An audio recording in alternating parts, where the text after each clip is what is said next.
जब कोई घर से चला जाता है तो उसके पीछे सिर्फ एक खाली कमरा नहीं छूटता, बल्कि पूरे घर का माहौल बदल जाता है।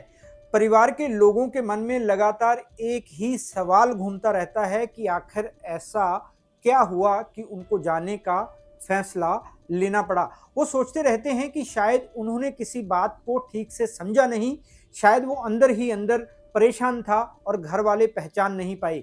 यही सोच धीरे धीरे सेल्फ डाउट बनकर पूरे घर पर छा जाती है।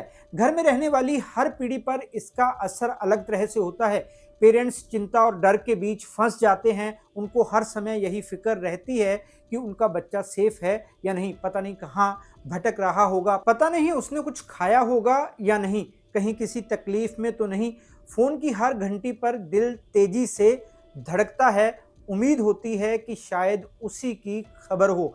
परिवार का माहौल इतना भारी हो जाता है कि जो लोग घर में होते हैं उनका भी दम घुटने लगता है। रिश्तेदारों और पड़ोसियों के सवाल भी परिवार को परेशान करते हैं। जब उनके पास खुद कोई जवाब नहीं होता तो वो सवाल और भी दर्दनाक लगने लगते हैं। धीरे धीरे घर का माहौल इतना उदास हो जाता है कि चुप्पी भी एक तरह का बोझ बन जाती है।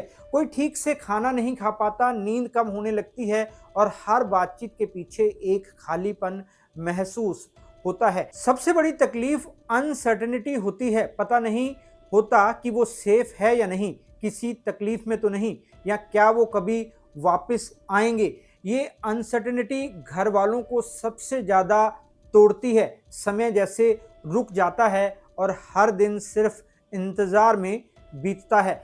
पूरा टाइम परिवार की सिर्फ एक ही ख्वाहिश रहती है कि बस कोई खबर आ जाए, एक छोटा सा मैसेज, एक आवाज़, एक इंडिकेशन कि वो ठीक है। बाकी सब बातें, बाकी सारे मुद्दे बाद में समझे और सुलझाए जा सकते हैं। परिवार को बस उसकी सेफ्टी, उसकी कोई खबर, उसकी एक झलक चाहिए होती है।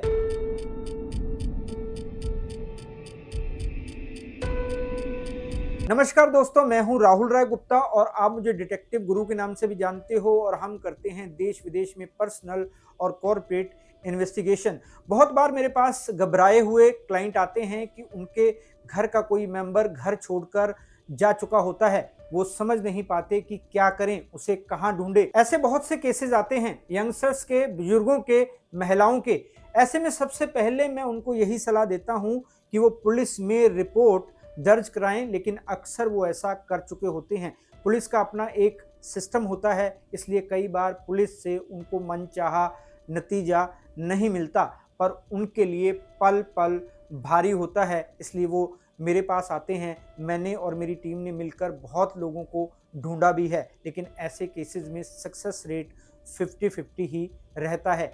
घर से गए किसी इंसान को ढूंढना बहुत सारे फैक्टर्स पर डिपेंड करता है। कई बार वो अपनी मर्जी से गए होते हैं तो कोई सुराग नहीं छोड़ते, कई बार किडनैप हो चुके होते हैं, कभी कभी किडनैपिंग का कारण पैसा नहीं होता, मतलब परिवार से फिरौती नहीं मांगी जाती, ऐसी किडनैपिंग बदला लेने के लिए की जाती है। आज का वीडियो इसी टॉपिक पर है कि लोग घर छोड़कर क्यों चले जाते हैं। इस टॉपिक को मैंने 3 हिस्सों में बांटा है, क्योंकि ये टॉपिक अपने आप में इतना बड़ा है कि एक वीडियो में इस पर बात करना पॉसिबल ही नहीं है।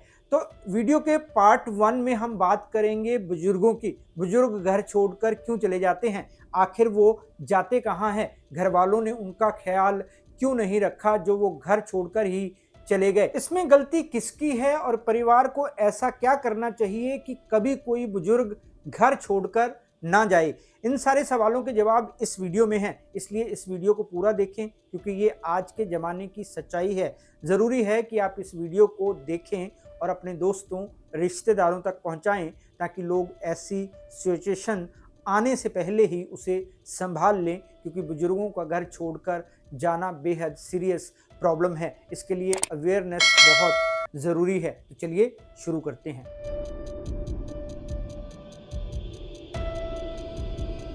डिटेक्टिव गुरु